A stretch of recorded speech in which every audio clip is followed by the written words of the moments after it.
तो फ्रेंड्स, आज का टॉपिक थोड़ा सीरियस होने वाला है। मैं ये चैनल इसीलिए नहीं बनाया हूँ कि मैं यहाँ पे बस स्टेरॉइड्स और पीडीज के बारे में बता सकूँ या डिस्कस कर सकूँ। मैं उनके अलावा भी बहुत कुछ डिस्कस करना चाहता हूँ, something beyond them, a common and major issue among us. आजकल जो लोग जिम नहीं जा रहे हैं या वर्कआउट नहीं कर रहे हैं, फिजिकली एक्टिव नहीं हैं, unfortunately higher percentage of the general population, उनमें 3 कैटेगरी के लोग होते हैं। पहले नंबर पे आते हैं जो लोग ये सोचते हैं कि स्टेरॉइड या सामान चलाने पर ही बॉडी बनती है।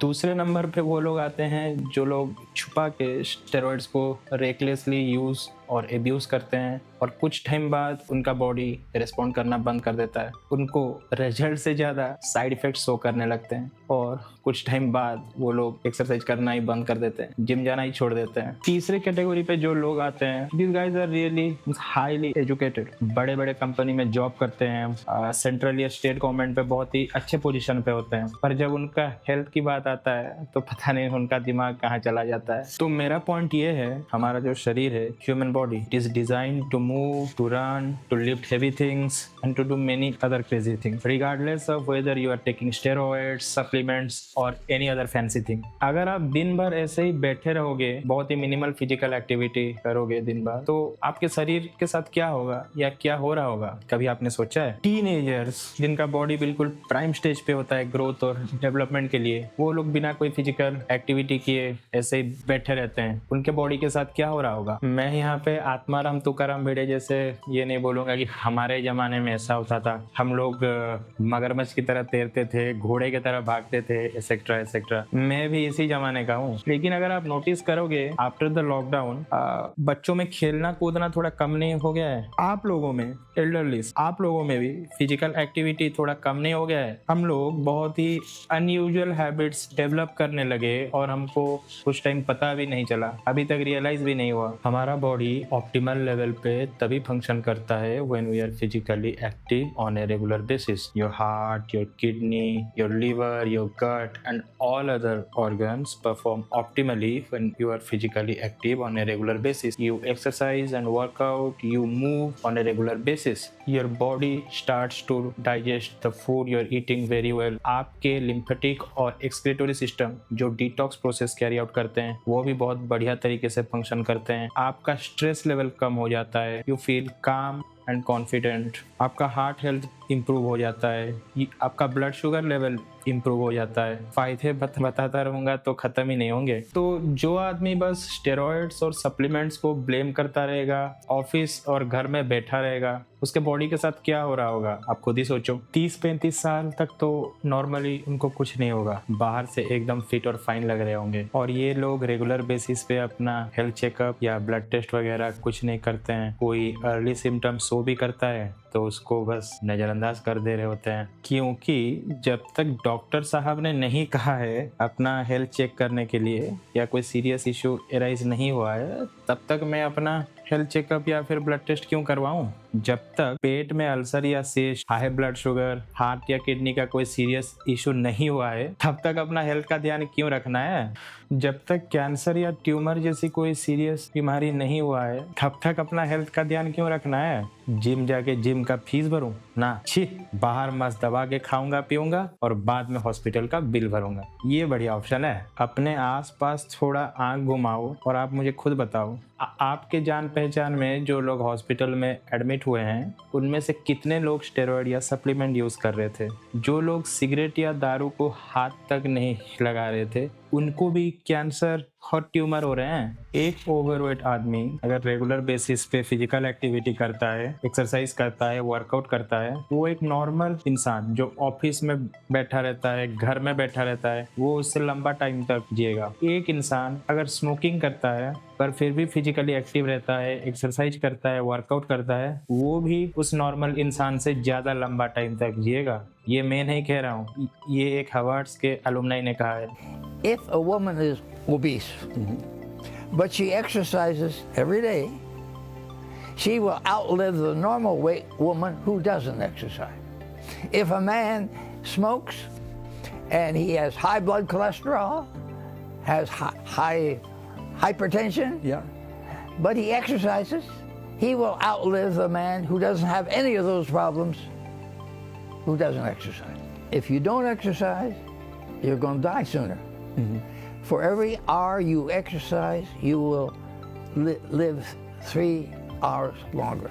That's the Harvard alumni study. I want to get up right now. क्यों? क्योंकि हमारे बॉडी के जो बायोलॉजिकल प्रोसेस हैं, ऑर्गन्स के नॉर्मल फंक्शनिंग के लिए वो ऑप्टिमल लेवल पे फंक्शन करते हैं और बायोलॉजिकल प्रोसेसेस कैरी आउट होते हैं when we are exercising, working out and stay physically active on a regular basis. सालों पहले लोग क्यों लंबा टाइम तक जीते थे? क्यों उन्हें उतना serious health issue, high blood pressure, high blood sugar जैसी बीमारी नहीं होती थी? क्योंकि वो लोग बहुत ही ज्यादा फिजिकली एक्टिव थे। उनको भी तो काम करने जाना पड़ता था, उनको भी तो ऑफिस जाना पड़ता था, उनको भी तो घर आना पड़ता था। फिर इन आवर जनरेशन टेक्नोलॉजी और एफिशिएंसी के नाम पे सब कुछ इतना कंफर्टेबल बना दिया गया है कि हम लोगों को ज़्यादा चलना फिरना ही नहीं पड़ता। एक तरीके से अच्छा है कि काम इजीली और ऑन टाइम या फिर कम टाइम में हो पा रहे हैं, पर इसका डाउनसाइड ये है कि हम बहुत ही कम फिजिकली एक्टिव रहते हैं या फिजिकली इनएक्टिव होते जा रहे हैं। आजकल कॉन्वीनियंस हेल्थ से ज़्यादा प्रायोरिटी ले रहा है,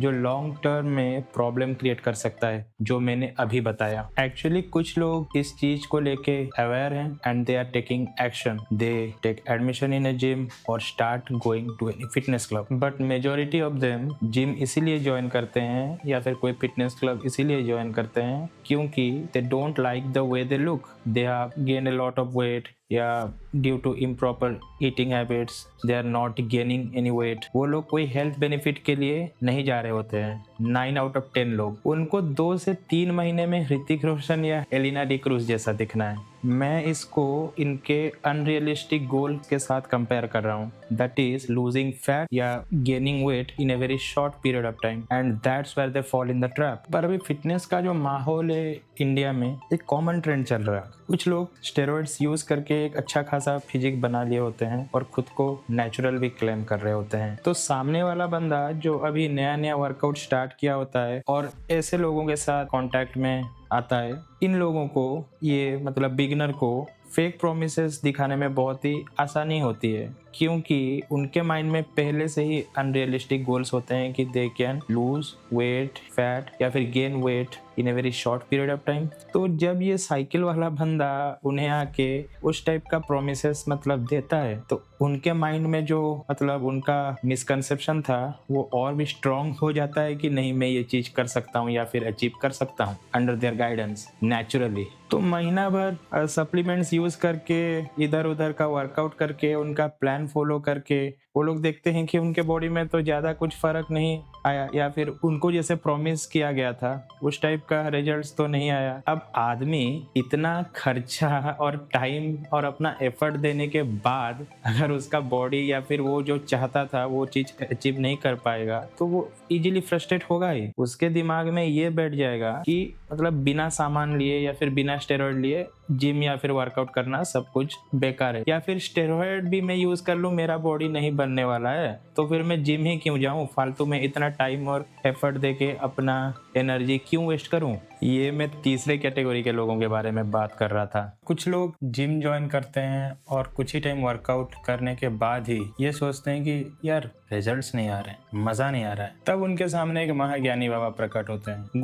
गूगल में रिसर्च करके, सामान कहीं से छुपा के मंगा के, सामान में कुछ भी हो सकता है, स्टेरॉइड, पीडीज में क्लेनब्यूट्रॉल, T3, कोई प्रो हार्मोन या डिजाइनर स्टेरॉइड, कुछ भी जो उनको इंटरनेट या फिर गूगल ने सजेस्ट किया उसे यूज करते हैं बिना कोई प्रिवेंटिव मेजर्स लिए। नतीजा हार्मोनल इम्बैलेंस और उनके ऑर्गन पे स्ट्रेस पड़ने की वजह से उनका तबीयत और दिमाग इतना खराब हो जाता है कि वो वर्कआउट करना ही छोड़ देते हैं। ये मैं दूसरे कैटेगरी के लोगों के बारे में बात कर रहा था। पहले कैटेगरी पे जो बंदे आते हैं वो मनुष्य प्राणी में सबसे ऊंचे स्तर पर होते हैं। वो घर में टांग फैला के YouTube, Google, Gmail, Hotmail, Yahoo, सभी सब कुछ हर जगह रिसर्च करते हैं और एक ही नतीजे पे आते, बिना माल चलाए बॉडी नहीं बनेगी। अनफॉर्चुनेटली सेकंड कैटेगरी के लोग ज्यादा हेल्थ रिस्क कैरी करते हैं। They took the steroids without any precautions, damage their organs, they did not took any prevention और any precautions, hormonal imbalance, did not get the desirable results, higher chances of increase in smoking and drinking,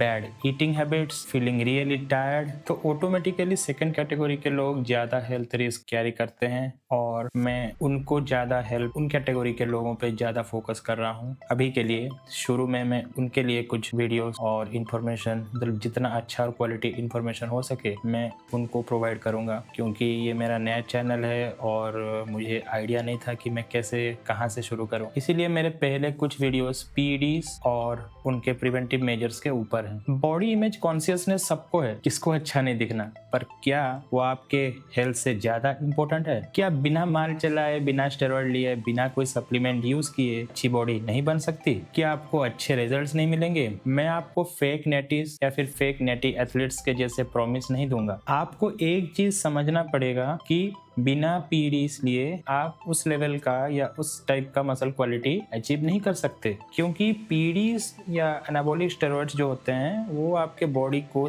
3, 4, 5 या फिर उससे भी कई गुना बहुत ज्यादा anabolic state में रखते हैं as compare to natural testosterone booster या natural supplements which help with the growth and development of the skeletal muscles. आप फिर भी अच्छा दिख सकते हो। It all boils down to your diet and nutrition. Diet और न्यूट्रिशन अगर डाइल्ड इन है ना, तो आप बिना माल चलाए भी मसल बिल्ड कर सकते हो। बहुत सारे जेन्युइन नेचुरल फिटनेस इन्फ्लुएंसर्स भी हैं, जैसे fit tuber, we are stupid और भी बहुत हैं। और आप एक स्टेरॉइड यूजर से हेल्थ के मामले में 10 कदम आगे रहोगे हमेशा, provided that you are working out and staying physically active in a regular basis. जो स्टेरॉइड यूजर स्टूपिड चीजें नहीं करते हैं, उनको पता है कि वो क्या कर रहे हैं, अपने ऑर्गन्स को प्रोटेक्ट करके रखते हैं थ्रू आउट दिस साइकिल और during their steroid usage, even वो लोग भी आपसे ज्यादा टाइम तक जिंदा रह सकते हैं। They can still outlive you just because they are physically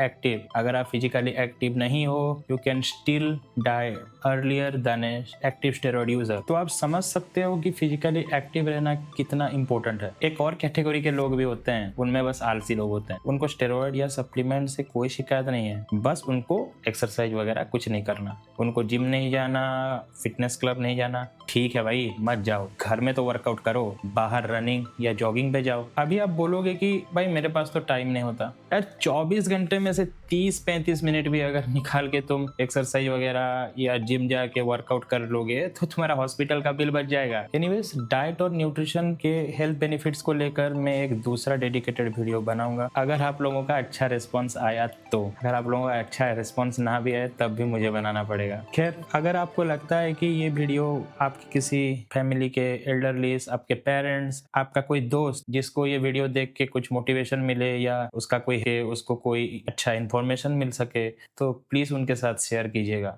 तब तक के लिए बाय।